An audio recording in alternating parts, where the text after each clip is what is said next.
Welcome back. This is part two of the previous video where we spoke about instances where the law does not recognize certain marriages because they were not in compliance with the provision of the law. That is, they didn't do it accordingly to what the law requires them to do. In this part B, we are going to be talking about instances where even though they've done everything as the law wanted them to do it, like the time was perfect, they had the number of witnesses, and they have their marriage certificate, the law is going to dissolve this marriage if either of the party wants it to be dissolved because the circumstances are just not very right.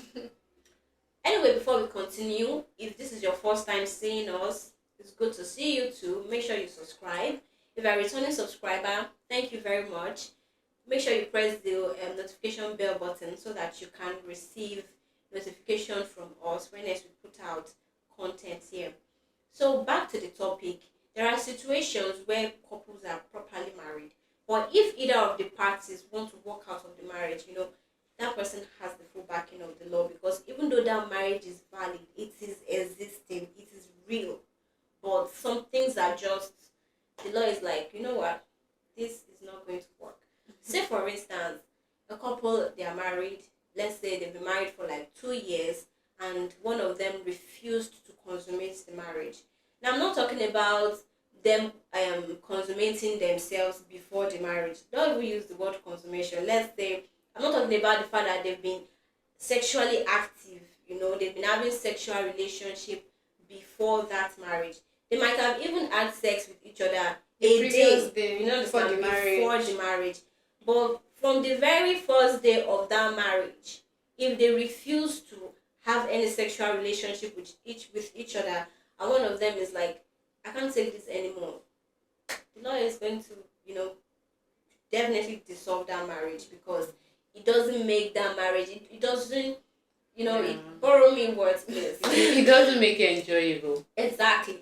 So in this kind of situation, like consummating the marriage, that is the first sexual relationship in the marriage, is very important. And I'm not talking about maybe along the line, maybe somebody got tired and we're not, sexually active. That first sexual act that happens between a couple once they're married, if it doesn't happen on this ground, that marriage can be dissolved. Okay, like the wedding night, that day of the wedding. Something can actually happen, and it doesn't happen that day. Maybe the bride and the groom are tired. It's understandable. But we also have situations whereby some people just get married to punish people. Yeah, because maybe the lady was cheating on the guy prior to the wedding, and the guy just, maybe because of what people will say and all that, or pressure. And the same goes for the girl too. Maybe the guy was cheating on her, and then because of that, he now decided to get married, but not to have any sexual intercourse with the person. That's not even a ground for you to. It's even better you do not get married. And stay away from that person. Then you should be married to the person, and then because of that, you are now using it as punishment. Oh, why did you cheat on me with her, or why did you cheat on me with him? And then you refuse to consummate the marriage. And in the eyes of the law, consummation is a basic requirement for marriage. Yes. Because you cannot say, when you're even having sexual intercourse outside marriage, morally it is wrong. But when you are not saying you are married, this is what married people are entitled to. Yeah. And you're choosing not to. It's one of your duties. And I also like to say that consummating a marriage, that is the first sexual act in a marriage, is so important that even in the olden days, right? Like, I've seen movies where once they are married, they put them in the room, people are waiting, like, have they done the act? Have then, those olden days, the parents want to know, was she a virgin and all of that. Even though, so that is just how much the first sexual act in a relationship is vital important. And very vital. It also reminds me of this story of Queen Charlotte, and this old thing about marriage is subsisting and either party can walk out, just makes me remember that story where they got married, and at that night the king already gave her a surprise gift, a whole building to herself, only had Yeah, to to live in. herself, yeah. You can just imagine that aspect. She was expecting, At least warm up to each Yeah. other, right? they didn't know each other before the marriage and all. So at that moment where they got to meet each other, they even met each other on the day of their marriage. Yes. And she already got this gift. She was expecting that, they become closer, going to they stay get in to the know house each other, they together. stay in the house together, they Relationship eat and together, something. see each other when they wake up, and do stuff together. Not knowing And that the they king were, said no. and that took a while. It took a long time. Even at the time when he consummated the marriage, it was based on some reasons. He didn't do it willingly. Yeah. So in that way, are we going to say he really consummated the marriage? No, that's It shall consummated. At least, oh well, he consummated. Yeah, he consummated, But when we are looking at it in the eyes of the law, it's not something that you wanted to do. It wasn't you loved the person quite alright, but there were some things that were behind the whole thing for you to not want to consummate the marriage in the first place. So now consummating the marriage, what made you actually have sex with her? Fine, we that know you point, love yeah. her, but you didn't even want her to know that you actually loved her. So Yes. I would say it was, you didn't really I don't even think it makes sense that you're married to somebody and they are practically begging you to consummate it. That's to have sex with the person. Because the person, I think it's the basic thing that a person that got married or gets married is expecting of his or her partner. Yeah, it's just because something you that remember, is you know normal. that when you get married, people start 9 months time. They We'll come expect like baby. that, in 9 months time we'll come visiting. It's not necessarily that they will get pregnant as at that point as in like in 9 months. Some people it might take a while. Some people it might even be a choice not to get. But let it be that there is a sexual relationship. Even if you say the first night you were tired, right? How the about second day, the night? first month, second month, third month, what's happening? Like, cool and see what is wrong. What's keeping you? So another instance would be the instance of insanity. Coming to the law, in this day and age, time and age, if the queen was to say, okay, I don't want to do this marriage again because something this big as big as this was actually hidden, was happening, and it was hidden from me. She was actually angry when she found out that the king was mentally unstable, but it's a choice. If you still want to stay, as the queen stayed, you can stay. But we are just saying grounds you, of how you can actually dissolve the marriage.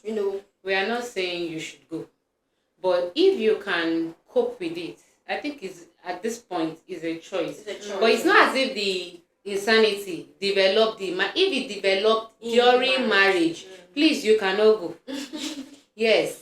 No, that is actually a choice too. Yeah, it's also a choice. You can go, but you don't bring it as a ground and start saying I was deceived or I wasn't conscious of this, I wasn't aware of this. Yeah. But if before the marriage, probably you were just like that situation that where I don't know what Jennifer Diaries where that guy had bipolar issues and the mom was hiding it. When he doesn't take his drugs, he starts acting up. And such situations, and they had already gone far for marriage plans and all. Imagine she had really married the guy and then you are not seeing it maybe the night of the wedding. First it will look like they poured maybe first you are sleeping or you're dreaming. Can someone just pinch me and tell me this is a dream? And then that one is a different ball game. You did not know, you were not aware, you were not told that this person is not mentally stable. Even epilepsy too. There are people that are epileptic. We are not shaming anybody here, but what we are saying is it's better you tell your spouse to let them enter it willingly with that conscious awareness that okay, something like this is wrong and I'm choosing to enter into it. Let it be their choice. It's not as if you force it and force it down their throat and then they are coming to see it in marriage. I don't think it's right. Cases of HIV to communicable diseases and all. So in hepatitis, in that situation, just do STDs like that. Do the test and carry out your due diligence so that you don't marry somebody that has a disease that they can transfer to you sexually and you are not even aware. Your kids, unborn children. You're not aware of all these things and you're just ignorantly going into the marriage like that, and but then if you are in this kind of situation, the law is saying that you can't leave, you the marriage can be dissolved if you want it to. And again, it's a choice. Yeah. It's a choice. Yeah. That's what we are mainly saying. When you're sick, it's also important. Like when we talk of epileptic and mental disorder, you should also tell your spouse if you're sick. Like if you have even tuberculosis is a communicable disease. There are different things, STDs and all that. Just tell your spouse. So you're just trying Be to, open. give this valid ground. Like, Then- yes, you're already into this marriage. You already have the marriage certificate and all. But if you want to walk away, there are legal grounds, valid grounds that you can, say to the court that this is why you want to Walk leave away. this marriage or walk away. How And the about court a has your woman being backing. pregnant? That's you brought pregnancy into the. Yeah. That's you were impregnated by somebody Another other man. than your husband. That's another reason for you to. As a man, you bring that as a reason and say, okay, I can't get married to this woman because it's not fair on a man, except he chooses to. If you want to bear the burden, take your brother. Yeah, it's It's your a choice, choice. actually. It's a choice. It's a choice. But let it not be as if it's foisted on you, that the woman just makes you do it. That's why people are going for DNA these days. Yes. You just say a woman brings a child and then they are like, trying to force the child. And maybe the man, there are people that even suspicious that the child is not actually there. Yeah. Just And do they start DNA. asking for DNA, even if they are married. Or better still, it's good to be sincere. Well, on this point, we are going to end the show now.